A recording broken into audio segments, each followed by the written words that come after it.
Welcome back, guys. This is the Iron Circle podcast, also part of the school community for young Christian men. And part of this is we get to interview people who we would say are experts in some of our pillars. And one of them in this particular interview is going to be about the social aspect, because as men, we're also called to be leaders, and we need to have good communication skills and be able to interact effectively with family, friends, and whatever the Lord has us to do. So I'm with Mark Robinson, a good friend here at my church. And so, Mark, thank you for taking this time together. Thank you, Zeke. Good to see you this morning. Yes, and it's been a while. Very busy guy, but we worked something out. So thank you for doing that with me. And we're just going to jump right into it. Got a lot of questions that I'm going to feel like that could be very beneficial for us. So I'm going to just start off with just kind of introduce. We got a lot of guys, most of them, but we have a lot of guys who've never met you, who are out of state. So kind of maybe give a little brief summary, a little bit about yourself, what you do, and how communication relationships, building relationships is kind of important in your job. Sure. So I'm Mark Robinson. It's hard to define who you are, I guess, in a few sentences. I've been married for 20 years to my beautiful wife, Jamie. Three kiddos. The oldest is a senior this year, so that's definitely something that's very impactful in our world right now as we're heading into May.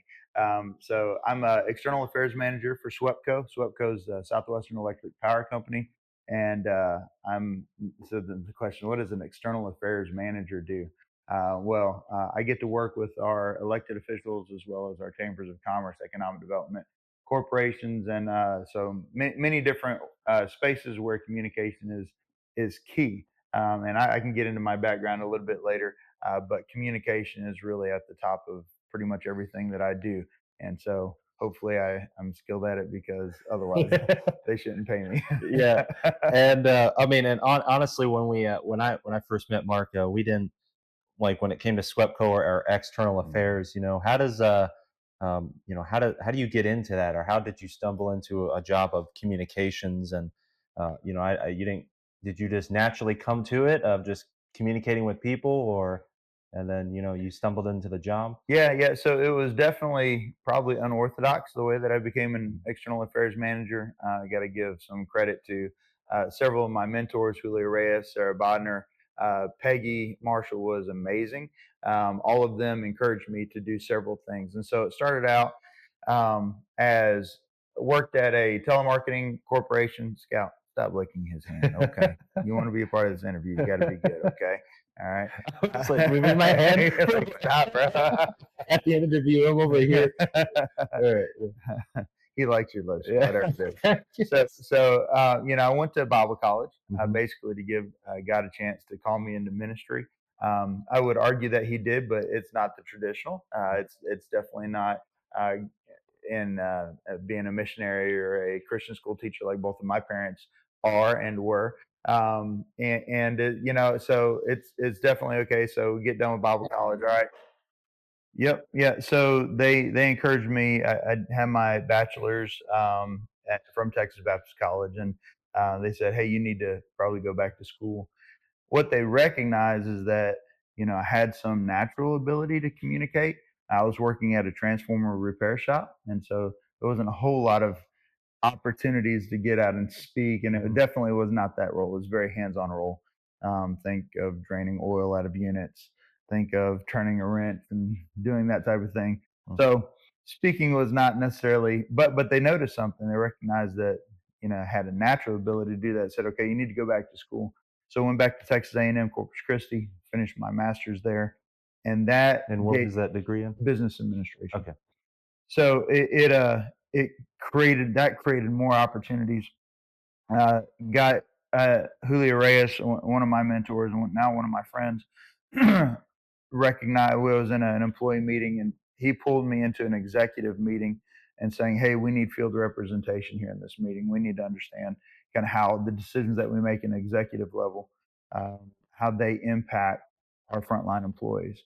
And really started putting me in those positions. And so God has definitely placed certain people in my life for training purposes, for mentoring purposes, and for hiring purposes. And so all that was definitely feel like God had just placed those people in my life at very specific times for me. Okay, sweet. Well, when it came to, and like you said, so when it came to being in the meetings, and then you have to go down to the guys, I guess, working in the trucks on the line. What is something you've noticed when it comes to going from that level of, and I don't want to put it as a level of, high up, like where you're faking it when you go down to the lower level, or vice versa. But like, what is something I mean, there's some people who don't know how to communicate when it comes to the average person maybe, and then when they go up to an executive level, it's like, oh, I don't know how to handle that. Or they for a young guy who thinks, man, I could never be able to do that, what is something, I guess, you've learned along the way of talking to somebody like that, and then kind of maybe articulating in such a way down to the average guy who's working on the line. Yeah, that's a great question. So it's kind of bidirectional capabilities for conversation, right? The person that comes to mind for me is a guy named Charles Patton. Charles Patton was another one of my mentors, AEP Texas. Ended up at one of the highest levels at American Electric Power, and has continued to do just great things. As a mentor of mine, it taught me a lot. I asked him a lot of hard questions, and he'd give me very direct answers. But one thing that I really respected about him is that he could go to the C suite and have a conversation at their level, whether it was a shareholders meeting, whether it was one of our board of directors meetings, uh, whether it was with media, regardless of what level, if it was other CEO, executive suite level gatherings, he fit in and led in those organizations and in those areas in those rooms. But then he could also come and sit in a lineman training facility, or he could sit in one of what we call them docks, one of our service centers, um, and mix it up with the guys and fit just flawlessly. And so I sat back and I watched him. And you said something about basically not wanting to be fake. Mhm. He wasn't fake. He was who he was, regardless of where he was.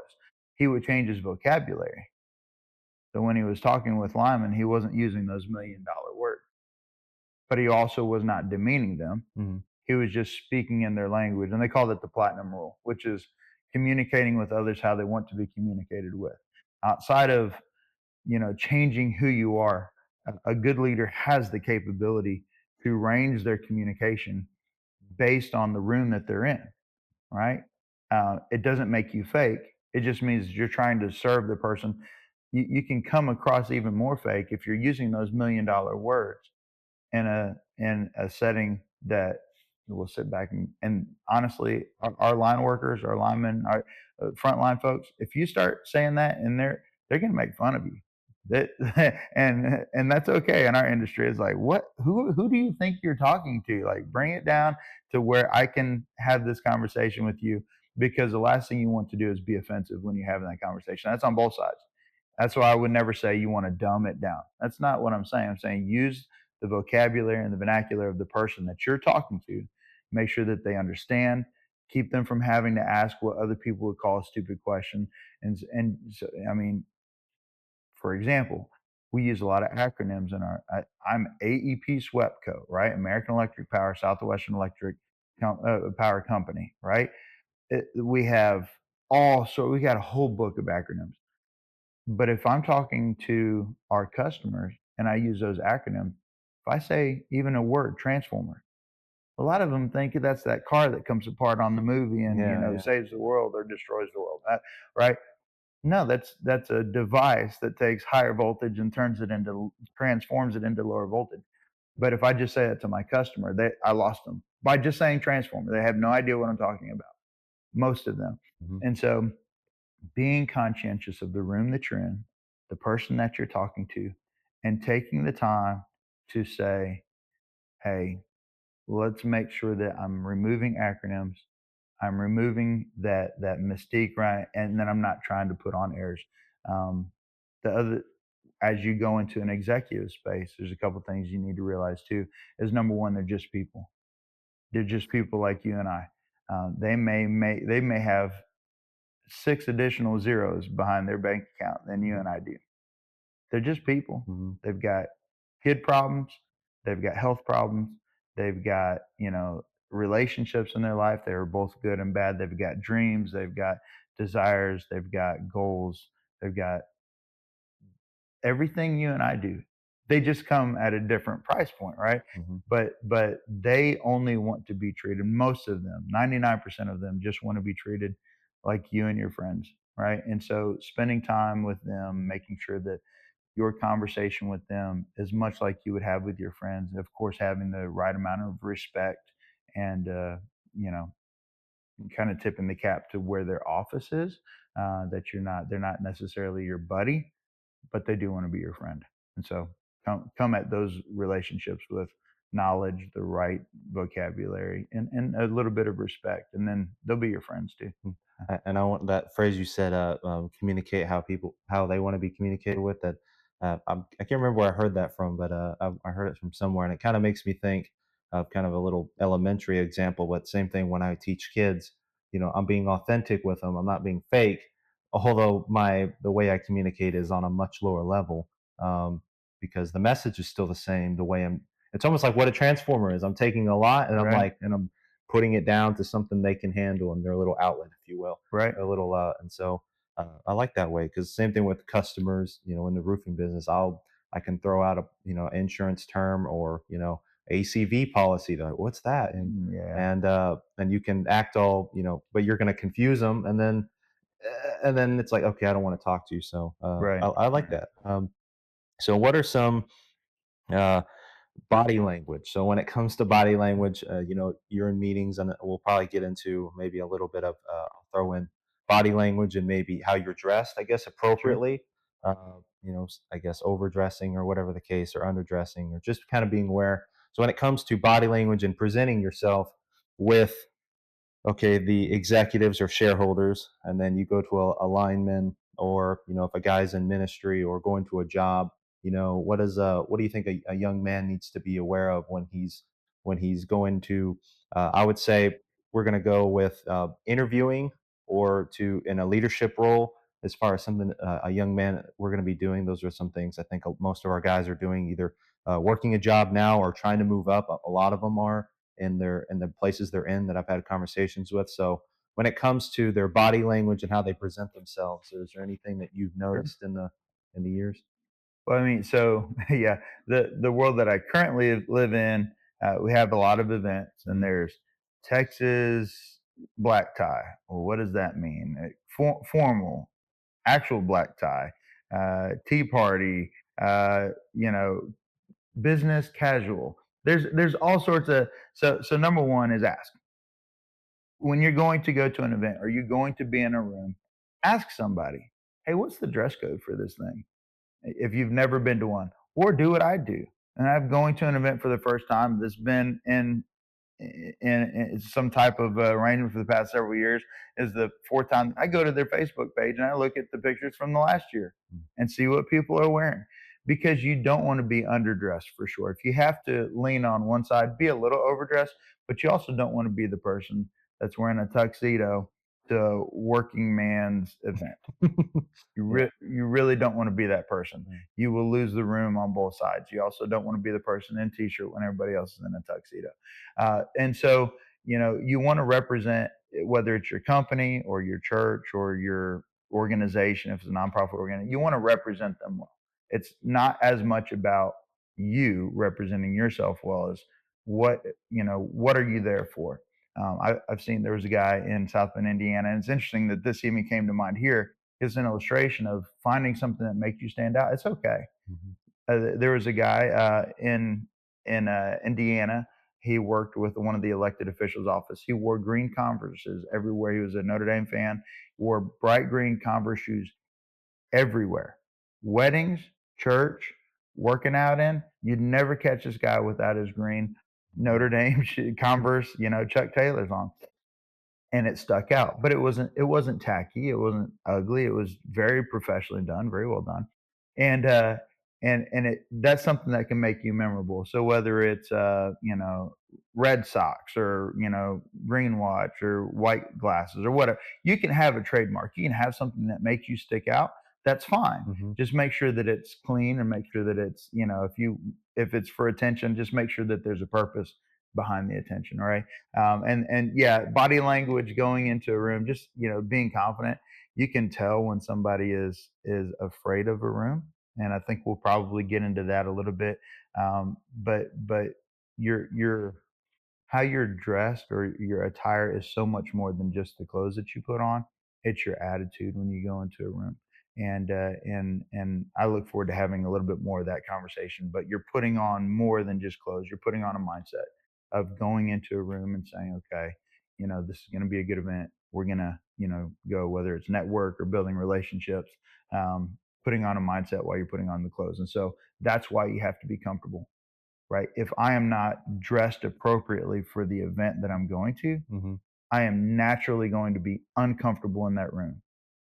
And then that uncomfortability portrays itself and kind of communicates itself through the way that I act for the entire night, right? Oh man, I wish I hadn't worn this. And it's just going to be in your mind. So, dressing appropriately is important. It's not the most important thing, and then your body language of showing people that you're interested is people can tell if you're listening to them or not. And I catch myself doing this all the time. I've never been diagnosed with ADHD, but I can tend to get a little squirrely, right? Hmm. Especially if I've been in a conversation for too long, start looking, and I can feel people feeling that from me. Like I'm looking, see who else is in the room, see what else is going on, as opposed to listening to them. And so just, yeah, make sure that you're focused on the conversation that you're having at the time. Yeah, and while we're at it, I'm gonna actually jump down because I like where that was we were going with that. So, an introverted person, well, maybe they say, yes, I'm a man. I'm going to be a leader of my house or family, or maybe in a job or some aspect. So when I, dress, maybe I do dress in the proper manner. I'm comfortable, but I still kind of lack confidence, when I do walk into a room. So I will say, for as long as I've known you, I think I don't. I'm still haven't. I mean, I pay attention to. There's two things I'll watch: is cars and people. I know what people drive, and I like to watch people. But I think I've That's great. noticed, and maybe you can just say if it's natural, but when I see you walk, you usually hold your head up high, and not in a haha, I'm Mark Robinson, but more in a confident way. Even if you, I think when you came to our business, where we had a grand opening with Noble, Yeah. and you pulled up, and so I don't know if you knew anybody right off the gate when you walked up to our group. I don't think he did, but that was something I wanted to notice, and I was watching, and so I think you were dressed in this kind of attire, and that was a something you haven't been. We're outside. We weren't in a organized, and he kind of had to come from a distance. So it wasn't like he came around the corner. So we kind of saw you coming, Yeah, I did and it's walk a kind of like, little. 30 feet of that for me. That kind of gets awkward because it's like you got 30 feet to make it to, before you can say something hello, and they don't hear you. You're like, oh man. So when it comes to that, what is I guess when it comes to somebody who's introverted or kind of nervous of walking into a room or outdoor setting, they're in their clothes, they're comfortable, but they're introverted and don't know maybe how to break the ice. Or it's walking up to a group like you did, and we had the Tom's Hmm. coffee truck there, and there's just a lot of people huddled, and we weren't exactly opened up. I don't believe. I think we maybe had a little bit of a circle. So how does a guy like, oh, I gotta walk over there. I don't know these people. I got to interject myself in a group without, but without, being all that. So I don't know if that makes sense. Yeah, yeah. So there's a couple things there, and I think that I would start with, your mindset. And introverted is a mindset. You say, well, is this natural? Whatever I do, when I don't really know what I do anymore. I come out, whether it's a speaking engagement. You did a great job. Okay, great. I don't hear myself a whole lot when I'm up there, but it's not natural. When I was a teenager, very, very, very intimidated by other people. So when you say introvert, I was that introvert. When I would say things 4, 5, 6 times in my head to make sure that it sounded cool before it would ever come out through my lips. So it was like, nope, I'm not. And then by that time, usually it had passed. The moment to say that thing had passed. I'm like, Mhm. I guess I don't have to say that, right? And so and people that know me now, is like, there's no way that you're introverted, Right. very introverted. My first job was with the Future Telemarketers Incorporated (FTI), and I about walked out on the first day of training because they said, okay, so it's for nonprofit organizations like the American Cancer Society, and it was outbound calls. This was back when everybody had a phone in their home, and you would call and something would pop up on the street. So we're doing training, Mrs. Wilson's name. Hi, Mrs. Wilson. My name is, I'm reading from a script. My name is Mark Robinson. I'm calling on behalf of the American Cancer Society, not to ask you for any money, but to ask you to send 23 pre-printed letters to your neighbors there on Sesame Street. We'll provide you anyway. So you go down to the whole spiel. Well, what happens when Miss Wilson says no? You don't get to hang up. You have to convince her why she does want to send these letters to her neighbors on Sesame Street. And when I heard it's called the rebuttal, when you have to rebut, when I heard that you had to rebut, I was like, I'm out. Like these people have already told you that they don't want to send the letters to the neighbors on, regardless of if it's cancer, diabetes, Yeah. or like they don't care. Why? Like let it go, right? And they're like, no, no, no. And so what I had to get one comfortable with, and then ultimately good at, was rebuttaling people in a way that didn't make them hang up the phone, right? So Mrs. Wilson say no. It's like, oh, Mrs. Wilson, I totally understand that you're uncomfortable. And those are the things they gave you a little training, but you had to find your niche and how to take that no and turn it into a yes without being offensive. Because not only did you have to get them to say yes, they had someone, I think it's called a verifier, but they had to have, you had to have someone run over from the other side of the room, pick up the, Mrs. Wilson, I just need to verify that you did say that you were going to mail. And between that space, you had to keep them on the line saying yes, and then it would send them the packet. But that, while that really made me completely uncomfortable, significantly uncomfortable. It gave me a training, not necessarily to turn no's into yes, but to say, hey, number one, I can change somebody's mind if I give them additional information. And it's less about manipulating people as it is, okay, I understand that your first reaction is no. Totally get that. That'd be my first reaction too. Let me tell you a little bit about this organization. If you still want to say no, totally cool with that, right? And having that additional conversation. We do that in life all the time. So if you're introverted, you have to put yourself in a situation where you may be rejected. Mhm. I had it 100 times a day, probably 300 times a day. And it's 8 hours of just calls coming in. Boop. Hi, Mrs. Whatever. Couldn't even usually say their last name. It's also helped me with names. Um, but I got rejected over and over and over. And you know what? That was a really good thing because now if someone says no, you still kind of take it personal. Like you think it was a good idea. But if you get rejected a lot, that's fine. You'll get yeses every once in a while. I became top 10, consistent top 10 salesperson in that organization because I just simply learned how to consume that no, internalize it, and then say, okay, now how are we going to get to a yes? And most people just hang up on you Yeah. when you started the rebuttal. I'm like, okay, next one. All right. When you're approaching a room, let's just say it's people that you don't know. Mhm. That's a lot different, specifically for introverted people. But introverted, extroverted, that's a spectrum, right? You say you're not one or the other. Everybody's got a little bit of mixture of both. Um, if it's people that you don't know, realizing most of the time those people don't know each other either. It's very rare for me to go into a room, or really anybody to go into a room of people that they don't know anybody, and those people to all know each other, right? Usually, if you're in that situation, everybody else is too. Mhm. So now you're in a room of people that don't know each other. That's cool. You just started out at a level playing field, Mhm. right? So all of these people are introducing themselves. It's going to be a base level conversation. It's going to be about the weather. It's going to be about whatever event you're there for, whatever skills that they have, sports. It's going to be kids, where your last vacation was. These are all things you know. It's not going to go deep. It's not going to go into politics and religion unless that's what you're there for, right? And so walk into the circle. And the biggest thing that anybody can do ever is smile and nod. It is the most effective tool to going into a room of people that you don't know. Because guess what? They think that you're comfortable. Even if inside you're churning and you got like you want to throw up a little bit and you Mhm. just want to like run out of the room and go sit in your car and go get ice cream from Andy's or whatever, Mhm. you know, if you're smiling and you're nodding, they think you're comfortable.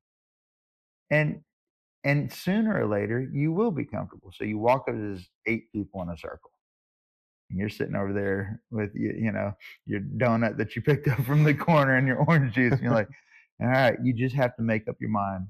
"All right, I'm going in, and I'm gonna smile and nod with my donut, and I'm gonna listen. And that I have yet to see a circle close in on somebody. Like, nope, we're keeping that person out. You walk up, you find the biggest gap in that circle, and you just walk into it. I'm a big person. I don't fit well in gaps, but I do, right? You just walk up, nod, and you just kind of shoulder your way in.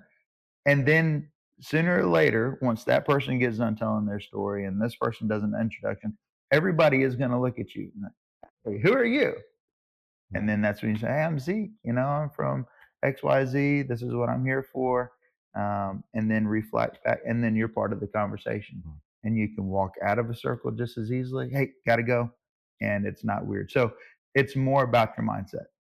It's more about these people aren't going to like me, or they're going to be frustrated, or they're going to make fun of me, or they're going to think I'm not dressed right. Those are all things you have to, the Second Timothy 1:7 is one of my favorite verses. God hath not given us the spirit of fear, but of power and of love and of a sound mind. That fear that you have going into that, it's natural, but it's not God given. You have to conquer that. And doing so will make you a more effective leader and So, communicator. acknowledging if you are an introvert, or even like you said, I think everyone has a mixture of something. I don't think anybody runs into I'm ready like SpongeBob. But I think yeah, just made me think I'm ready. But it makes me think you do at I mean you there is no magical 1 2 3 where if I follow these steps I'm just gonna be a rock star, so to speak, when I walk into a group, because being uncomfortable, I think, with even door to door or soul winning, the same thing with rebuttals. And then when I did door to door, of course, the known rejections right there in front of me, and the cussing and the slamming of the door and the anger that they had from past five Mhm, guys. But I think it all comes down to was you do need to put yourself, either it's going to naturally come into a position where you're going to have to face it, or you're going to have to go put yourself in a position like that, and just kind of like you said, have a good mindset. I guess be authentic is what I would. That's probably the word I'm looking for. Is just mhm, be real, kind of like with the kids, and talking to an executive, talking to the linemen, just being real when you're going into that. So I think, and then body language. I think for most guys, not all, I try to work on my posture. I try to hold my shoulders back. But I think I don't know if you got anything to say about that as far as just in general as a man, like maybe you notice there's a lot of guys who are, the way they sit, maybe, I don't mhm. know if there's anything you noticed that you could add to that. Yeah, so, I mean, and that's something that I constantly have to work on as well, is posture, right? Because 'Cause I'm a tall guy, and so I kinda tend to slouch down into conversations. You know, I don't realize how tall I am until I see a picture of myself and like, "Oh, wow, I'm significantly taller than most human beings," and I think that's naturally stooped you, but yeah, if you're not careful, I'd say, your health as an overall mechanism for communication is a big deal. So yes, it's your posture, it's sitting up, it's the direction that you point your body. It's even, and we're in a very comfortable setting here. But if we're having a hard conversation, my body would completely. I'm comfortable. This is my home. I'm talking to a friend. But if we're having a hard conversation, I'll just give you a demonstration. I would be doing this, Mm-hmm. or I would be doing this. There's when what you see when most people have hard conversations is is a hard tight like this. You see it with kids, but it's not a whole lot different with adults. It may be more like this, but this means I'm protecting myself, and this means I'm protecting myself. This means I don't agree with you, even if you do agree with somebody. Doing this right here, all right, and like I said, we're in a comfortable setting, but body language is important, right? Um, Having open hands when you're having any type of conversation is very important, because as soon as you start doing this number, you start doing you start doing this. This one's really bad when you're having a hard conversation, and that's with your spouse, that's with your friend, that's with an antagonist, that's with a mentor. That's just showing I'm not receiving what you're taking. And whether you're actually communicating that, you are communicating that right here. And Mm-hmm. so, yeah, and then just your health. You got to have something that you do that takes care of your health, because there is another a lot of subliminal messaging that happens Yeah. with I communication. like where you're going with the It's health not part. Go ahead. it's not just, what you say, Mhm. because I've met people that know more about healthy food and healthy eating than I ever will, but I couldn't hear what they were saying because I looked at them. And boy, that could sound really judgy, and I'm going to recognize that it sounds judgy. Mhm. But if you're going to be an expert in something, specifically health, then you ought to portray that, right? It'd be like a pastor, at a place of ill repute trying to share gospel with you. It's like, hey, gee, bro, like maybe we're not in the right spot to be talking about this, right? Mhm. Or you're not living out your profession, right? Yeah. That's why when people in a church do something wrong, it's that much worse, right? Because like, well, hey, wait, you're the guy that was preaching at me, right? Yeah. Um, and so I would say with your health, it is important. It shows that you have some type of character, some type of discipline. I'm not saying that you have to be a bodybuilder. You just have to have something that keeps you active and something that keeps you in a shape where people will listen to you. You can overcome uh, how you look with a certain amount of knowledge, but why have to go through that if you can communicate even more effectively by being something where there's not another thing that I have to think about when I'm Mhm. listening to you. And so that's a really delicate conversation to try to have with somebody, specifically a friend. But I will tell you, I'm super proud of one of our friends that's dropping a ton of weight right Yeah. now. Oh, yeah. Tell you, Mhm. just doing a fantastic job. He knows who he is. He's And gonna watch it. oh, hey, Yeah, he's in there. Yeah. I'm not, but you can see it. Like we talked the other night, Mhm. and we were playing basketball, and he just felt better. He looked better. His game was better. Like, and just overall, you can see his spirit just lifting. Right, you can see it. I love that for him as a human first. Yeah. Right, just as a friend. I love that. But people will listen to him and understand him more without, and that goes for, and so whether it's a haircut, whether it's a how you dress, it all ties in together and it plays into everything that you are. So Sure. you're just a big, it's not just one thing or another. It's a little bit of everything that Yeah. comes into communication. And I think a lot of the health part, although this is more of a social thing, but not, we are tipping on it because I think it does go hand in hand with your health. Is that this is a temple, and we are we say be a good steward with everything else we have. It's like, well, this is a God's body, your temple, so you need to be a good steward with it. And with that, I mean, for me, after my health declined or something, but even if I'm trying to gain weight back, it's crazy. I can't put it back on. But anyway, Well, no, I need somebody want to donate the some to rest of me. us are on the other Yeah, side of that thing. I'm chugging protein shakes. But part of it is, when I wouldn't go to the gym, or actually when I worked at Dollar General, I got into the office and made my way into a clerical spot.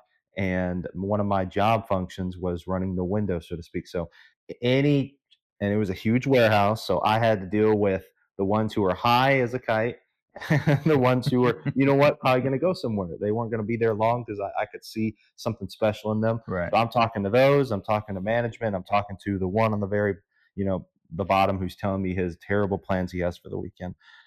And part of that is, I'm always talking to somebody. I'm emotionally being, spending my energy. But when I would go into those jobs, it was a big warehouse. We would have our assistant directors there, and part of what you were saying was, and what I've learned in communication of how to win friends and influence people. I love that Mhm. book. Yeah. Listened to that several times, and everything you were kind of saying ties right into that because you're living it, and that's something I read in a book that sees. So it was being genuine, authentic. You attract more people with honey than Then with oh vinegar, yeah, yeah. with vinegar, right?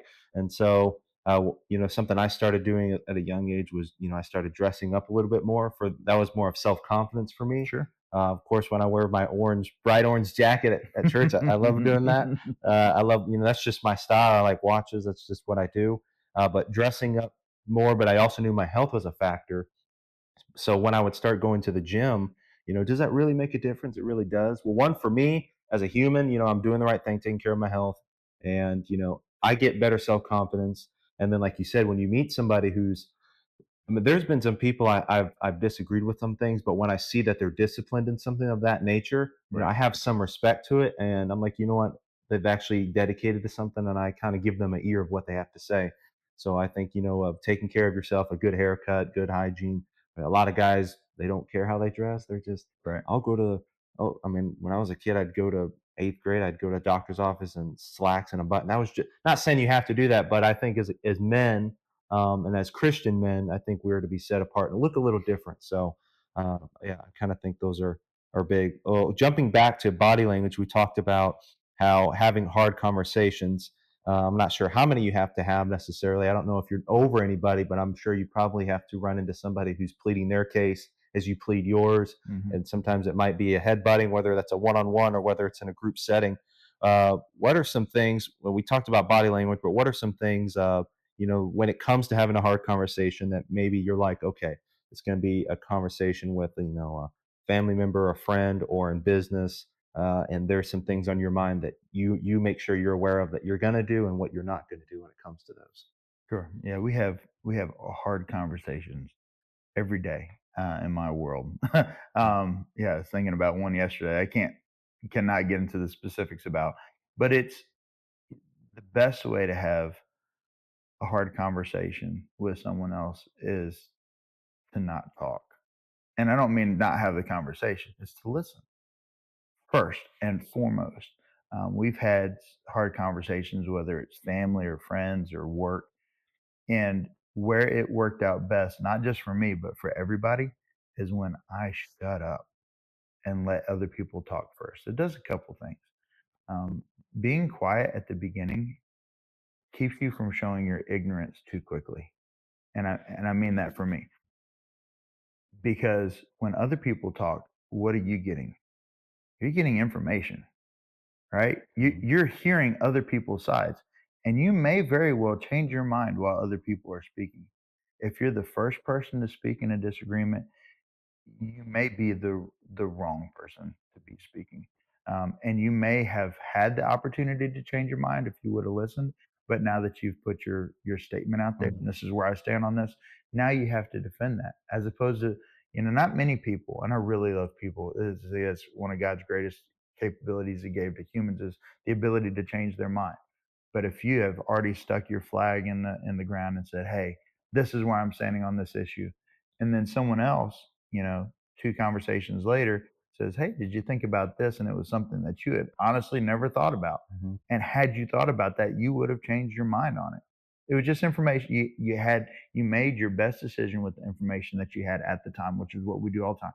And then you got better information, but now you've hoisted this Zeke flag on this hill and said, "This is what I'm dying on," but you didn't realize that there was something that was not true about the stance that you had, or that there was just better information. So when you're having hard conversations, listen first.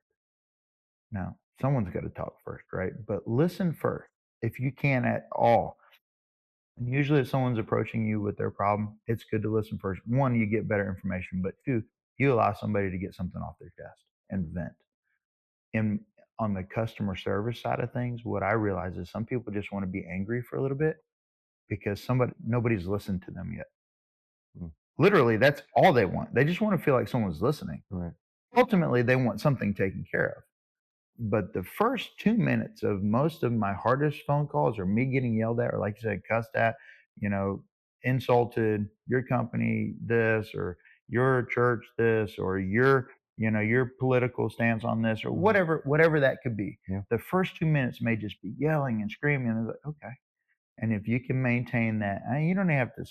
Sometimes smiles, very few times, but sometimes smiles aren't appropriate. You're like, but just okay, let's be in this space together. yeah, Let's hear each other out. I'm going to start with you. You go first. When they get done, once they get done venting, they can see your humanity. You go from being a target to a person again. All right. So they're just, shooting at you there for a second. And then they sit back, and many times, most times, they go, "Oh my God." Wow. Because that's not really who they are. There are just some really sure. inhumane people out there, but not most. Most people are just frustrated at a bill, at a position that they were put in, at a lack of service of some sort. Let them get past that and say, "Gosh, I hear you." You don't have to say I agree with you. You may disagree with them, but I hear you, right? Mhm. How can we go about finding a resolution? And you take the listening part. Now you've got all the information, at least from one side of the story.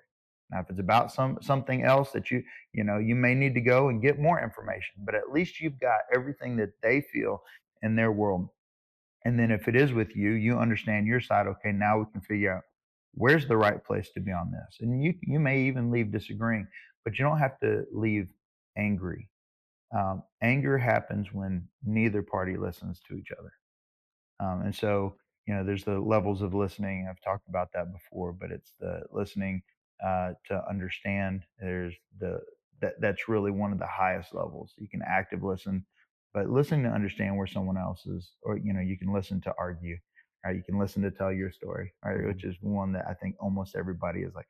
I'm listening to or hear that subject of whatever your last vacation was. And now I'm kind of listening to you, but I'm preparing to tell my story about the vacation that I took, right? Um, but listening, sitting there and listening to understand. So those hard conversations are going to happen. Um, let other people talk first. Right. You will look wiser, whether you are or not. You will look wiser. You'll have better information, and you will diffuse the situation without ramping it up.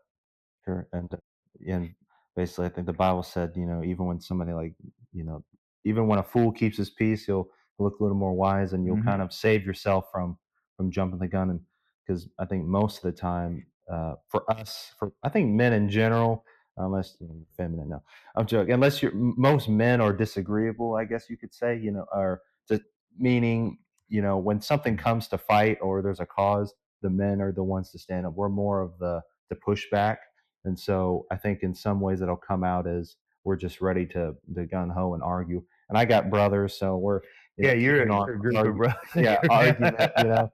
We do stuff like that, and that kind of I guess helps. But I think for the biggest thing for me is exactly what you said. Listen, because you don't know everything, and even it's almost like in sales. When you talk to a customer and they say no, chances are the reason they say no because they don't know enough. They don't. It's like, of course you would say no. You don't have enough information. So Mhm. what I've realized, and what you're saying is some things I've practiced myself is listening first. I kind of call it like this. You're in a courtroom, and in my mind, if I have a disagreement with somebody, I try to go in my mind. I try to literally go to their bench Yep. and kind of put myself in their shoes, plead my case against myself, because I think it comes all the way back to your mindset in the very beginning when we talked about was being authentic and are you real? And for me, I don't want to be right for the sake of being right. I want the best outcome. I don't. I guess I'm moving away from the win-win since I've been listening to the Go Giver book, but I really Good book. want to. Yeah, that's listened to like 6 times now until it gets ingrained in me. But it really comes down to you really I want to give the best to whoever I'm talking to. So I think listening, and yeah, I heard you mention that in I think the Woods podcast, the active listening Yeah, to yeah. active, what was it? Active listening, and then listening to argue, and then Listening to tell your story. listening to tell your Yeah, and then story. listening for understanding. Right. Yeah. Um, so awesome. This is going great. So with networking and relationship building, uh, I guess we kind of talked about that, of genuinely of building relationships and networking. Is there really a difference? Does each guy feel like he needs to? I gotta. I guess where does someone draw the line between?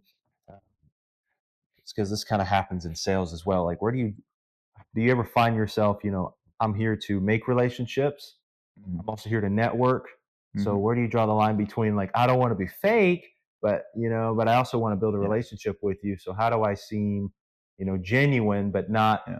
I may not be your fishing buddy, so to Well, speak. I honestly don't see a difference between networking and relationship building. That because this is gonna sound bad.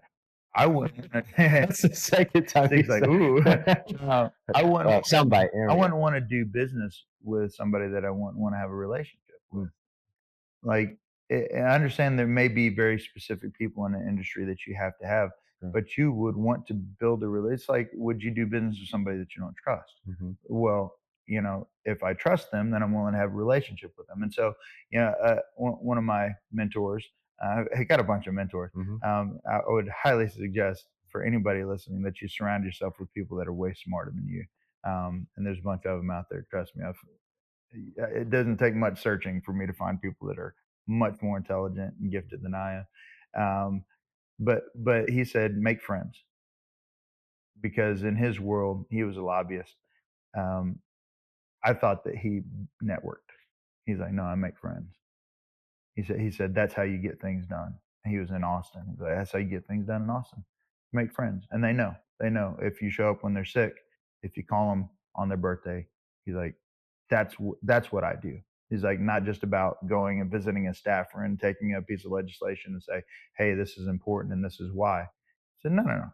Like, you care about them. You know their kids' names. You involve yourself as much as is appropriate in their family and in their, what's impactful to them, that they know that you're beyond just, their roofing contract or their Mhm. electric, utility company buddy. And so I would say that the difference between networking and building relationships is why you do it. Networking to me is because you want something out of it. Building relationships is because you want both people to get something positive out of it. And so I think you have to go into building relationships more than networking. And I know we have networking events, and for someone that is, that introvert that needs, I would say, find the networking events. Almost every chamber of commerce has morning coffee, mid morning coffee, after hours, a ribbon cutting, all of those different. Go to those. Take your business card. Take whatever organization you're responsible for, and go, rep that for a little bit in Mhm. front of. And so, but there is a difference between, hey, I just want to make sure I get business from people, and what can I do to make your world a better place? And that's how you. I don't think of, in my world, people know, well, you've got a lot of business associates. I don't have any business associates. I got a lot of friends though, and I mean that, like, I don't. I guess you'd have to talk to them to figure out if that was. But that is my Mhm. heart. Is Mhm. truly is. I don't want to treat anybody in my world like they're just a business associate. Like, I'm just here to do business with you, and then I'm going to go be somebody else, because life's too short to be that way. No, I want to be your friend, and that comes with some hurt too, right? Mhm. Because if you're my business associate and you kind of just like do something wrong to me, it hurts on a certain level. But if we disagree and we're friends, that's a whole nother level of hurt. So you do that, investment comes with the flip side. Sure. So before you take that mindset, realize it's like being a servant leader. It comes with not just clocking in and, setting tasks for your employees. It's the Peggy Marshalls of the world, who was one of my early mentors, that would pay for people's tuition. It was, someone couldn't pass this entrance test to work, and so she paid for therapy and has extra test taking capabilities. She took money out of her pocket. That wasn't company money, that was her money, Mhm. for her employees to better themselves, including me. And so, that's, yeah, building relationships. Networking is not a bad word, but I think that it's pretty sterile when it comes to, it's okay, but better is to build friends. And I like what you said. How can I make your world better? Because in the book that we both read, Being a Go Giver, it's they would ask, um, for a lot of the guys, me, myself, and other people have side businesses or we're trying to do side things, and it's like, all right, how much money can I make? Or job hunting, and yes, money's important, but if you're trying to provide something, they say, how much money isn't a bad question, but does it provide value? So, kind of how I thought about it when I do go to talking to a customer, whether it's roofing and detailing or even asking for interviews, I try to like show that there's value in what we're doing. And then if there is money involved, it's okay. How much money does it make? But the first question, I think is what when we walk up to the group or when they go into the meeting or when you're in leadership role talking to kids or whatever the case is, am I providing enough value? Mhm. And for me, and a little segue in the Bible when it talks about the master gave 5 talents, 2 talents, 1 talent. I think we've all been given gifts, and a lot of us want extra opportunity, but we're not. but sometimes I think the Lord, sometimes I think the Lord wants to see if we're faithful in what we have. And Sure. part of that is for me, this year it was for in the leadership role that I'm in children's church specifically, am I giving my best? And so am I giving enough value? So what does that look like? Do I pray for the kids? It's like, well, man, I know I need to pray for them every day. And do for the workers. And when I come, am I studying my lesson well enough? Am I Hmm. looking presentable, showing up? Am I talking to the kids, getting past the mundane favorite color subject and how's your school? I can't stand that stuff. To me that feels like network. It's like let's just Yeah, right, get past that. So I think it comes back to with this communication and social is being real, presenting yourself, but genuine being interested, I think. And if it is a business aspect, it's how can I help you? Because biblically, our pastor did a study, of what measure of meat you give, it will come back. It may not come back, if somebody might help Mark, you may not pour back into my bowl or my bosom, like the Bible says, but somebody else will. It's just, right. it'll come back in some form or fashion. Maybe we can talk about that. Have you seen that where maybe you're like, I've poured in, I've tried, I've given value, and although maybe it did come back from somebody you invested in, but have you seen that in your, just in life experience and in your work area of where you've given and then you've seen it maybe come back around? Sure. So I'll use, I don't know, this is a perfect illustration, but we'll start here. We'll see how it goes. We have a partnership with Texas State Technical College, Mhm, and I think their last uh, freshman class for their line worker training program. So they go there to learn how to be a lineman, all right, and to come in and come into our industry safely and with enough knowledge not to get hurt, right? And then we train them the rest of the way. And we invest significantly in that program. We've invested a lot for over 10 years. They had 122 freshmen. I don't know if it was this last class or class before that, but we hired, I think, 12 of them. Well, that's a lot of young people that we did not hire, mhm, right? And then some classes we've hired none, but we still have that investment.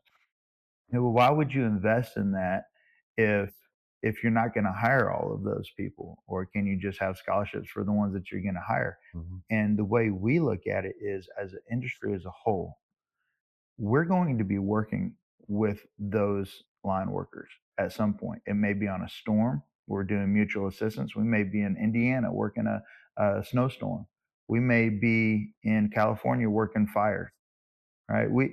But we're going to see that same person, and we want them to be trained up as safely as possible with as much knowledge as possible, whether we hire them or not. We want betterment for our industry, right? mhm, And so I think you see the same thing in people is, and I would just say, if you're making an investment in somebody to see the reward for yourself, you're doing it for the wrong reason, right? Those that have impacted me have, other than a few thank you notes and a few calls and a friendship, they haven't gotten anything. They haven't benefited at all financially, right? mhm, They can they can see a legacy, right, of people that they have eh, put money into and put time into and put their effort into. But I think that the real win is that you left this place better than what you found it. And that's a big deal to me. Is I don't want to come into this world and leave it worse than what I found it, but I don't even want to leave it the same as what I found it. Right? I think that God has given us that, like you said, a certain amount of talents. What are you going to do with them? You going to bury them? You going to not use them? mhm, I think the flip side of that is we've been having this conversation like everybody can be like me or be like you or be like whatever that pinnacle of this is good communication. You don't have to be Mark Robinson or Zeke Metters or any person that authored any of the books that we've talked about. You don't have to be that person. You can be you. And some people will never be comfortable standing in front of 1,000 people or even 10 people and giving any type of a communication, but they can be just as effective. I would say that most decisions are made in the hallway. And what does that mean? When you're talking about legislative affairs, it's not when they go vote. where there's everybody in a large room and hundreds of people and a gavel and buttons and lights and a bunch of noise. Those decisions are made in the hallway. Those decisions are made in another room. And that is where the most effective communicators are most influential, is those one-on-one conversations. And so say, well, I can discount essentially everything on this entire podcast because I can't do that. You can go have breakfast with people. You can have one-on-one conversations. Some of my favorite conversations are on a fishing boat or across a breakfast table, or in a car on a trip, because those are the most impactful, right? And so, don't think that you have to have, it's the power of the individual. I talk about it almost anytime I get a chance to. John Smith taught me this: is that stadium fills up one person at a time. So find somebody that you can make better for having met you today. Find some situation that you're involved in that's better because you interacted with it today. And guess what? You get another one tomorrow. Maybe you get two today and you get none tomorrow. But my goal is that at some point today, uh, life is going to be better because I interacted with somebody. And you don't have to do that with 1,000 people. And honestly, if you're not good with individuals, you'll never get that crowd. If that's truly what somebody wants to do, they want to have large crowds, that's fine. You have to be good with individuals. All So, right. Okay, man, I like that. And it kind of makes me.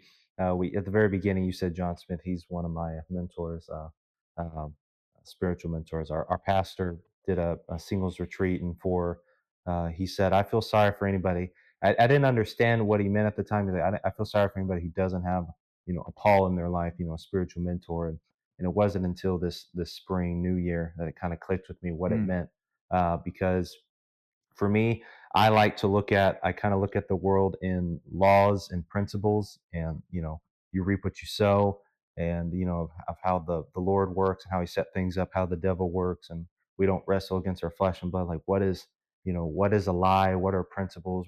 What's really behind? That's just the way I am. It's like, mhm, no, you're believing a lie. This is my weight, or I'm going to be this skinny, or I'm going to be terrible at communicating, or I can't, something as simple as names. I'm terrible with names, and I need to stop saying that. I need words of affirmation. That stuff, they say stuff like that's cheesy, but to some extent, I do think there is, being positive and sure. whatnot. So, but yeah, it came down to, uh, I love to watch patterns and see how things go. And one thing I keep seeing over and over and over, in each aspect is, and whether it's business, whether it's in and biblical, and what I find is, have you ever seen the guy who walks around, not the one who says, "I like your car, what do you do?" and that's it. No, He I know who you're it's talking called about. it's School of Hard called Knocks? Hard Knot, yeah. Yeah. And I was a part of their community, and I would watch interviews, and I would see, how principles of success, whether it's communication, business, relationships, I would see what they would say, although they may not be, Christians like us or something, or Bible based, but what they find to be successful is biblically based. They Sure. just don't know it. And I love connecting dots and seeing how the principles, and that, and it's almost like I look at the world. That's how everything is set up. How why is Interesting. things are set up this way? Why does stuff work like? Why does that ladder work that way? Or Mhm. and when it comes all down to, what I'm finding is people. In my spiritual journey of after the servants and the coin, it came to Jesus. I'm reading the Gospels of how what was different about Jesus versus the Pharisees. Pharisees had position, they had the dress, they had the knowledge, Mhm. and they had the prestige, but they weren't authentic. They weren't real. And Right. so it's like, okay, well, you may not be the knowledgeable Pharisee. You may not have the nice robe. I don't know, Right. the Right. nice sandals. Right. Your toenails may not be trimmed well. And then there was Jesus, the carpenter's son. And so, but there was something different, that Jesus was there to, what can I give you? It Right. wasn't immediately give me, and you don't come into Jesus didn't come into the place of gimme. And so that kind of hit me differently. I saw how Jesus treated people, and that he wasn't, all right, now give me something in return. He just loved. And so what it came down to me as a man is like, when I meet and interact, whether it's the guys in my school community or at church or with people, and just any aspect of my life, is, am I being real? am I trying to give value? Am I loving? And am I trying to, of what measure of meat I give? Am I really trying to give my best and be genuine Sure. and not want something in return or be manipulating? And so, but anyway, well, and so it came down to what I saw in every law and principle I was seeing matching up and how the world was working. They all came back to was mentor. So when you Mm. said at the very beginning, I was like, we're going to touch on that. So when it comes to mentors, it sounds like you had a lot to start off right off the bat. So how does a guy say, okay, mentors, sure, I need somebody to invest in? What would be maybe something you would say for a young guy to start with? Maybe how to find a mentor and maybe how many he should have or what he should look for in a mentor because you're now giving yourself over to someone else's and you don't want to do it your best friend who's chugging monsters and yeah bro what do you think? Right. Yeah. Unless your goal is to check monsters with the best of them, then maybe that's a great mentor, Yeah. But yeah, it's find out, people become what they're good at, right? I mean, so, very rarely does someone become wealthy without being good with money. Um, Even people that win a lottery, right? If they're not good with money before they won the lottery, they're definitely not going to be good afterwards. And Mhm. that's where you see a lot of those fail stories. And so look around, right? Find people, say, hey, whether it's okay, communication. Well, I really like how that person communicates. Okay. Um, then let them know, hey, it's as easy as asking. And some people don't have the capacity or the time or the availability. That's fine. Again, you have to be prepared to get a rejection. You also have to uh, come ready and organized with the request like that. And so just saying, hey, will you be my mentor? What does that even mean? Right. But if you say, hey, you are really good at finances and I'm not, but I'd like to be, and I think I could be, I would like to learn from you. Would you be willing to, and then you set out what you, what would be your plan? Like, would you be willing to meet with me on a monthly basis to review my finances? 30 minutes a month. I'll be prepared. You let me know what you want me to bring to those meetings. I'll be prepared. I'll be timely, and that's it. If you want to spend more time than that, that's fine. I'm just asking for 30 minutes of your month. Most people will give you 30 minutes of their month, right? That's how Mhm. much we spend watching commercials or, you know, sitting blank staring at Sitting in whatever. traffic, Yeah, yeah, stuff like sitting in that. traffic for sure, right? And that could be a phone call, be a sit down, but Mhm. asking for those and then being prepared. One of my mentors, Tom Kratt, he was the vice president of distribution at the time, and I was going through a program called I Am Leading. It's for Indiana Michigan Power leadership program. It's a lot of acronyms, man. A lot of acronyms, see, Yeah. and we had a meeting scheduled. I was reading a book. He did some really cool things in it, but I wasn't prepared. And I just flat out was not prepared. But I didn't tell him I wasn't prepared. And we had things that we were going over. He gave me scenarios, book reading, different things. And I had a plan set.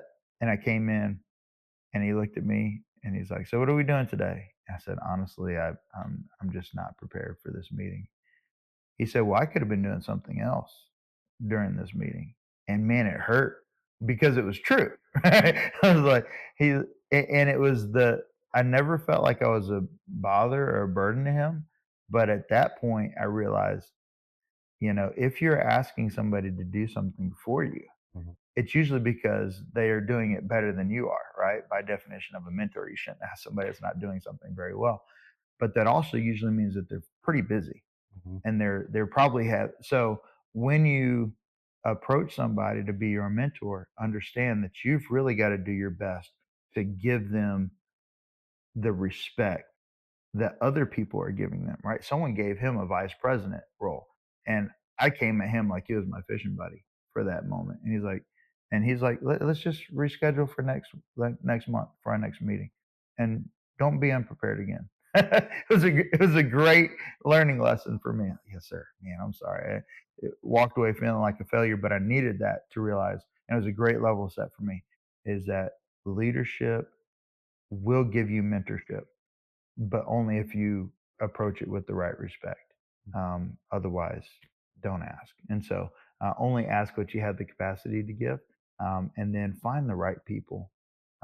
So whether it's health, finances, spirituality, whatever area that you in, how many they have, that's up to you. How much time do you have? Right. But you don't want to, again, you don't want to disrespect their position, and you don't want to um, not give them the time that it requires from you and from them. Realize that even in a mentorship plan, you're doing most of the work. Mentoring for me, I walked into Julio Reyes' office, one of my mentors in Corpus Christi. I've mentioned him a few times, and he was retiring, and he pulled out a red folder and he said, "Look at this." And it said Mark Robinson's development plan. He's another VP of External Affairs, huge operations. He had been the president of several of our smaller companies before taking that role, and and I just thought it was really cool that he would pull out of his files a development plan for me. Mm. But that meant that he took and but you know what, that development plan was me doing a whole lot of stuff and him just checking in. He also opened doors for me. I have zero doubt about that.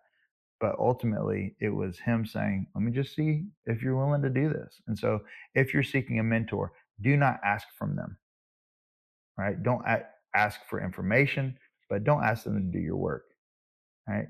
Mm. Ask them to check in on the work. Like, okay, what would you like to see me accomplish? What will get me from where I am to where I need to be? And then you go do the work. That's, to ask them to do the work, Yeah. or even ask them to open doors for you. Mm. Don't do that. Tell them what you're willing to do and let them see you perform. That's what a real mentorship is about. And then a good mentor will say, "Oh, this person really is good at this. Let me call my buddy over here."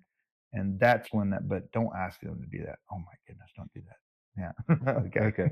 So Okay. finding a mentor, yeah, don't ask them to open doors. And when Yeah, people that's right. say I'll do, I don't know. I've never when I moved here, we probably had a friend that you'd recognize if I said his name. But when I first moved to Texas, the family was here, and he kind of took me under his wing because Mm. I didn't go to the school. I was known as Ethan's brother, younger Been brother, there. because he's in college. Yeah. Elias went to school, and I stuck right in the middle, just big headed in the middle, and no identity, so to speak, I guess. And so he kind of took me under his wing, and one of the things was like he was always trying to give me stuff. I didn't want to take it, but so when it comes to yeah, mentors, I don't like to be one that gets spoon fed, I guess. And maybe certainly my dad has kind of taught us that or whatever, and so yeah, when it comes to my mentor, I'm kind of glad you mentioned that. It gives me some ideas, to be prepared and put the work in, because it's like, oh, if I have a mentor, I'm just gonna it's just gonna naturally come. It's just like having a trainer. Yeah. I had to put the work in for 3 months, and that's all my trainer did. Yeah, the trainer's not doing the working Yeah, out for you, exactly. right? No. He doesn't say, "Here, watch me bench press Yeah, this, 15 times." He's like, "No, you bench press this 15 yeah. times." I'll tell you how you do. He'll correct your form. Hmm. He might even go stack some weights for you every once in a while. But you're the one that's really doing the work, right? And from a very, very functional, and this may be in the weeds a little bit, but from a functional level, download yourself a good development plan and show up to the request with that. Whether it's the first time or maybe once they agree, let them know, look, I'll create the plan, right? And so I'm working with one of my coworkers on a development plan, and it was his responsibility. Like, we set the overall goals, but it's like, okay, who's responsible for this? Who are you? Who are, what are your education goals? What are your reading goals? What is your project that you want to? And then when's, it's a smart goal. Who's going to be involved in that? When are you going to get it completed?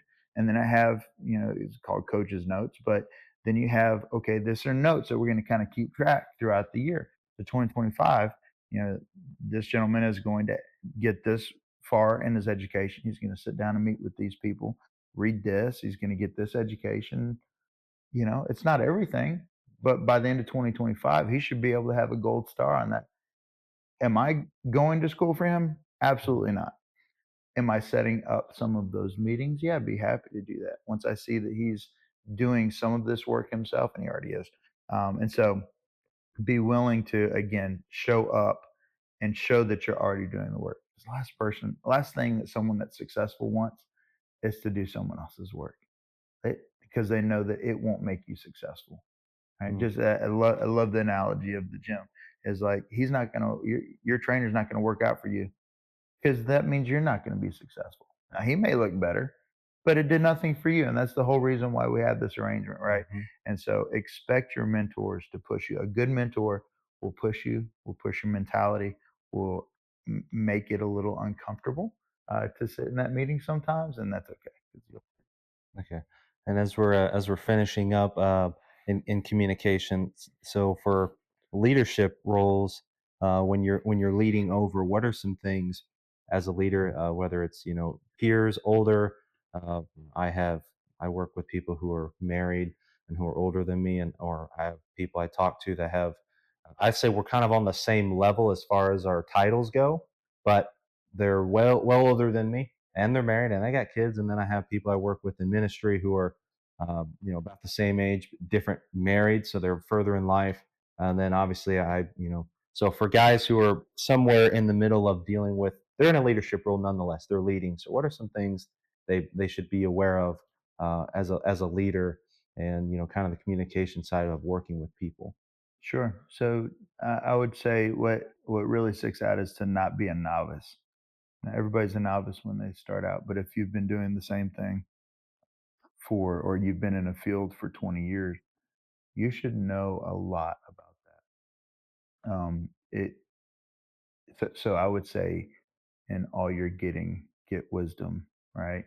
And so have knowledge, have understanding, have wisdom, which is the ability to utilize the knowledge that Mhm. you have, and then communication, which is kind of the underlying theme for everything that we talk about, is essential to everything that a good leader does. Um, it doesn't matter how good your team does if nobody knows about it in an organization. If you're not, I know, being in the chamber world, and getting to dabble in economic development, and even as the utility company, we get to see a lot of our customers, interact with a lot of them. Amazing things made right here in East Texas that, weirdly enough, when we do some of these large tours that like the Economic Development Corporation does, a great tour of industries with kids and their families. And one thing that you hear over and over and over again is, we had no idea this was in our backyard. We had no idea that this was made right here in East Texas, Mhm. or that I could get that kind of job here. I don't have to go to Dallas or Chicago or New York. I could do that. I could live here in East Texas where the traffic is very minimal and have that kind of job. The parents didn't know, the kids didn't know. Well, what is that? Well, it's somebody that's really good at what they do, but maybe not as good communicating it, right? So they're phenomenal, but they're maybe missing out on their greatest talent workforce opportunities, which is the kids that grow up here, or even their parents that live here, as opposed to trying to attract from all over the world. Let's grow our own here. Let's get them through school here, get them through college, and put them into the workforce right here in East Texas. And so, as you do great things, and as you have a something that's in your heart to accomplish, it's good. But you do have to find some way to communicate it. And if you're not a speaker, be a writer. And if you're not a writer, be a communicator on an individual level. Everybody communicates one way or another. Mhm. Even if you're being silent, you're communicating. Um, just if you're being silent, people don't know what you're communicating all the time. And so, um, yeah, communication number one. It's the way that things get done. It's the way that we can accomplish great things, and unfortunately, great things can can be in the background and nobody know about it, and they're less effective. And so, I'd say, as a leader, whether you're a leader in business or in industry, in a church setting or in a organization of some sort, is be prepared to talk about what you're winning at and what some of your challenges are. They call it an elevator speech, right? 30 seconds. Tell me what your organization's all about. You should know how many customers you have. You should know what your revenues are. You should know, what your top priorities are. Whether it's, regular in our world, it's regulatory, transmission, distribution. What we're doing with generation, what our employee culture goals are. You should be able to, in 30 seconds, say, "Hey, this is what I am. This is what I do, and this is why it's important." And you should be able to talk about that at any time. If you get caught on an elevator with somebody that's influential and say, "Hey, what do you do?" by the time that elevator hits the 10th floor, they should be able to walk out and not go, what in the world was that guy talking about? You should be able to, Yeah. with some conciseness, say, this is what I do, and this is what's important to me. So have that, whether that's a personal life, this is what I love, this is what I do, or if it's business, just kind of have the ability to communicate what you do. And I like what you said um, at the very beginning of this, and I was trying to remember what phrase it was. Basically, hearing wisdom, able to utilize what you've learned, and that kind of segued into one of the third spiritual things I learned. Uh, and that was in the Bible. That was a hearer and then a doer. I didn't think of it this way Mhm. until the Lord spoke to me, and it was about how much have I heard or consumed, or books I've read, or interviews I've watched, or podcasts, or just in this, I'm learning a lot, and I know the guys are going to learn a lot. But what good is it if none of us Put it use into any of it, action. right? And Yeah. so I think that comes down to when the guys when I walk into a group is, am I going to utilize, like if you do have a mentor, he's going to give you tips, but are you going to put the work in? So, Right. but to finish on a funny note, I don't. This is kind of on the spot, so we'll see what pops in your head. Oh boy. Uh, you know, I'm asking about the crock pot story. I No. went back and listened to the interview, and I was like, "Whoa!" I remember that. I enjoyed that one. So Oh, when it it's good. comes to communication and things, and we've all flubbed and messed things up. Is there a story that pops in mind? You're like, oh man, one day I stuck my foot in my mouth, Oh or yeah, I or got that those for that days. comes to you that you're like, man, this was the one. I was like, oh, Yeah, so the one, I was the chamber president, outgoing chamber president for the Kilgore Area Chamber of Commerce, and every chamber has an annual banquet, right? So mhm, all their members get together, they celebrate, largest business of the year, new business, all this is very, very kind of prestigious, organization or opportunity event to be at. And as the outgoing chair, I was welcoming everybody, and then I was bringing in the new board president. And that morning, so this is the Kilgore Area Chamber of Commerce. That morning, I had been in Gilmer all day, Gilmer, Texas, and these are two medium-sized East Texas towns. And I was sitting there, I was preparing my notes for that night, and I said, "Okay, Mark, just don't say Gilmer when you're in Kilgore. Don't say it." And I thought about it so much, oh man, like, I don't know. It's like right after this, I'm going to Gilmer, right? And so serve a lot of communities, and I get a ton of grace for anything like this. So like, stand up. There's 350 people inside this theater auditorium, and I said, "Boy, it sure is great to be in Gilmer tonight." Like the first thing I said, sitting in Kilgore, and get off the stage. the Judge Bill Stout sitting in the front row, and we're really good friends. Another one of my mentors, and he just went. Boo. I mean, it was like it could not have gone worse. And Oh, man. this former city manager's wife still calls me Gilmer. That's her new nickname for me is Hey Gilmer. And yeah, and then it's like, what do you do when you got 350 Kilgore leaders and you just said it's good to be in Gilmer tonight? I was like, well, maybe you should go back to Gilmer then, right? Yeah. It's one of those things that you take it and you roll with it and understand that if you go back to what we said earlier and you treat people like they're friends, the good news is that they'll make fun of you. Mm, In my industry, we if we don't make fun of you, we don't like you. mm. It's not a good place. That's You true. want them to make fun of you. Yeah. They really do. If you've got friends, maybe your friends are different than mine, but my friends all make fun of No. me. Yeah. And I make fun of them. And it's good. It's lighthearted. It's in the right spirit. It's not ugly. But we're going to have fun at your expense. And at some point, that's going to roll back to me, and you're going to have fun at my expense. And it's banter. That is one of the healthiest relationships. And so when Judge Stout boos me from the front row, to me, that is so much better than if it had been awkward and everybody just got quiet. Because if everybody would have got quiet, then I would have known my relationships aren't good in this town, right? The fact that they could razz me pretty hard and make fun of me. Okay, like I'll take my licks just like anybody else, but at least now I know. Okay, we're in a decent place, right? Mm. And so, yeah, you can stick your foot in your mouth. You do as much talking as anybody else and elected, or you're gonna say something stupid, and Yeah, you're gonna say probably a lot of do things it every stupid. day. But yeah, roll with it. Been there. Well, yeah, just you got to roll with that. I've done it and set door to door, and it's like too late. Yep, And it's out when there. that doorbell says leave a message, and I'm training somebody, I was like, look, I said you only get one shot, and I'm like, and then I'm like, thank you, you have a good day too, and I'm like, I didn't even Too. talk to anybody. I'm like, and then you can't, and then you start talking to the doorbell. I'm sorry, and you're like, you know what? You just walk, smile and wave, just walk away. That's I great. can't tell how many times on a doorbell I've messed up. I'm surprised I'm not on all things Longview. Just what did this doofus That's a do? great idea. All things Longview Ring Doorbell Edition. Yeah, That would be great. You would be need to great. start that. Yeah. Show me things you caught on your Ring doorbell. Oh Yeah, man.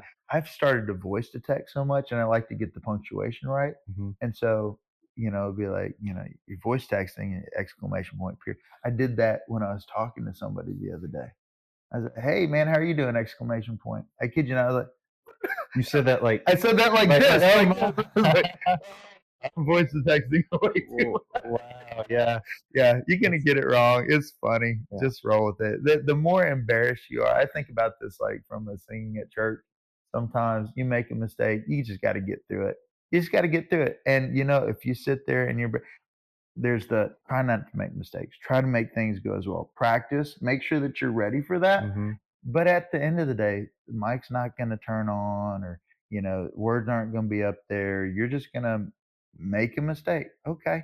How you respond in that moment is going to determine whether people get something from that song or live in your embarrassment for the rest of the song and don't get anything out of it. And so you roll with it. You kind of give it its acknowledgement, and then you just go on. Yeah, there's one of the guys I went to school with.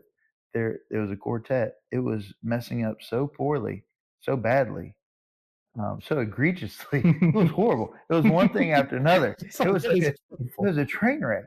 One of the guys just walked off from the quartet. Just walked off, left the other three guys there. I was like, "That's amazing, right?" But I don't remember what that song is. I guarantee I got no value out of it. I just dying laughing back Yeah. there because this is hilarious. But they lost what their intention was. Their intention Yeah. was to get up there and bless people, and they couldn't because they weren't prepared. A lot of things went wrong, and somebody just finally gave up. And I remember who that person was that gave up, and I remember, and it was probably just a bad day for that person. But yeah, you just smile through it, get through it. You're gonna make mistakes.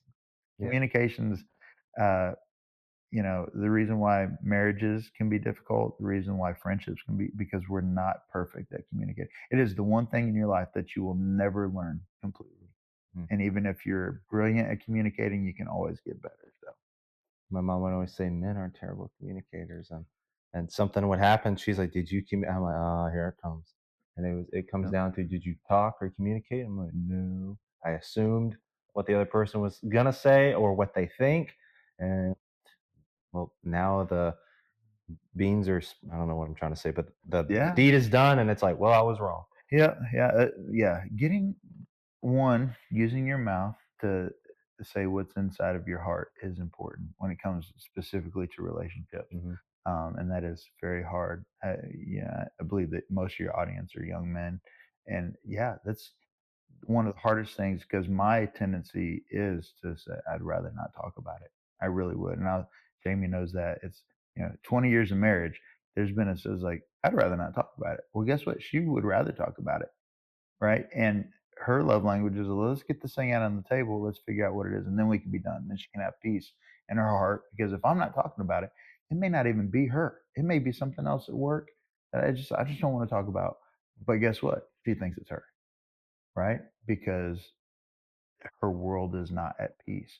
And so until I can say what's bothering me, what's frustrating me, um, the people around you are going to think it's them, and that's unfair to them. And so, yeah, it's not our natural. Our natural is not to, hey, guess what happened at work today? And even when someone, hey, how was your day at work? I'd really rather not talk about it some Hmm. days, or even if it was a good day. I've run out of words by the time I get home. Well, guess what? Jamie hasn't, and she wants to hear words, right? And so, yeah, that communication is important for young men specifically because the young lady in your life is going to need to hear you speak some more. It's gonna I'm not gonna say it's painful, but it's gonna be difficult at some point. You're gonna have to power through that. And you need to use your words. So, Yeah, anyways, we're not as emotional, I guess you could say, to tell our feelings, so to speak. And not to say that you need to be a baby about everything, but yeah, it's like mom, how was it? Well, and guess how much I got the stuff at the store for? I got it for 20 cents. Dad, what's up? It's but then when uh, it comes to girlfriend, how's it going? Good. No, what? And then so of course I have no problem talking, so I'm good on that one. But I do think it does come down to articulating feelings enough, or especially when young guys. I mean, we have a lot of married and then single and then dating or whatever. So I know a lot of us, or sometimes we could seem to, in a relationship, we don't say our feelings enough because we don't want to offend or lose. But I think it's also important to kind of say what you believe, and you might, like you said, you can change your mind. It's okay absolutely. to maybe step on some toes. Do it in a respectful way, but it's like at some point the line is going to have to be drawn. I like to call it. Somebody said, one of the mentors said, non-negotiables. Hmm. It's like, and then I think to some extent, I have more respect for my girlfriend Judith, or a friend, or somebody who can be honest with me and say, here's my line. Right. That's like, I like that. Someone who can be open with you. It's Uh, clarifying. yeah. Whether you agree with it or disagree with it, at least okay, well, this is where your stance is. So anything on this side is negotiable, Hmm. right? It's like, Hmm. okay, so up to that point, that's the hill you're gonna die on. This like Hmm. this will not move. But anything on this side of that, okay, then this is where we can have the conversation, right? Yeah, drawing those lines in conversation, that's a good idea. It's setting ground rules. It's Right. okay. And Yeah. making fun of each other is well, I got brothers, so we got no problem with You that. got yeah, you Yeah. got three So brothers and a sister. That's yeah, yeah, McCary y'all. does it too. So Yeah, yeah, I know McCary does it. yeah. So doing all that, if you have friends that don't make fun of you, Jordan Peterson said that. He said they worked on a rail, and he said, and he's like, there were. And Jordan Peterson is not, if you know who he is, he's skin. He is not a physical guy, but he said we had a guy who could not take the banter from the guys, from Mhm. just the little poking the fun. He said he could not take it. He's like, he didn't last. He's like, if you can't handle that, if Right. you can't be in an environment that takes a little bit of poking, a little jabbing, and you can't give it back, he says you're not going to make it anywhere. And so I was in one of the books he read, and so I thought, you know what, it's okay to take a little bit, on the court. Everyone misses an open layup, Right. oh, no, dude, you suck. Just get back on the court. It Yeah. happens. So. Yeah. But Mark, I appreciate this. Thank you Thank for you. for doing it with me. We finally able. Yeah, So absolutely. it wasn't. He said, come prepared, and I felt terrible. I have a tripod, but I completely forgot. But And thank if you you for don't come prepared, yeah, be willing to figure something yeah. out. And So we we have a got it. beautiful ladder, and I don't know what it's sitting on, but Oldest hey, ladder you've ever I took seen. a picture of it, so it works. But yeah, thank you, Mark, for this. My pleasure. Sweet. Thank you. See y'all.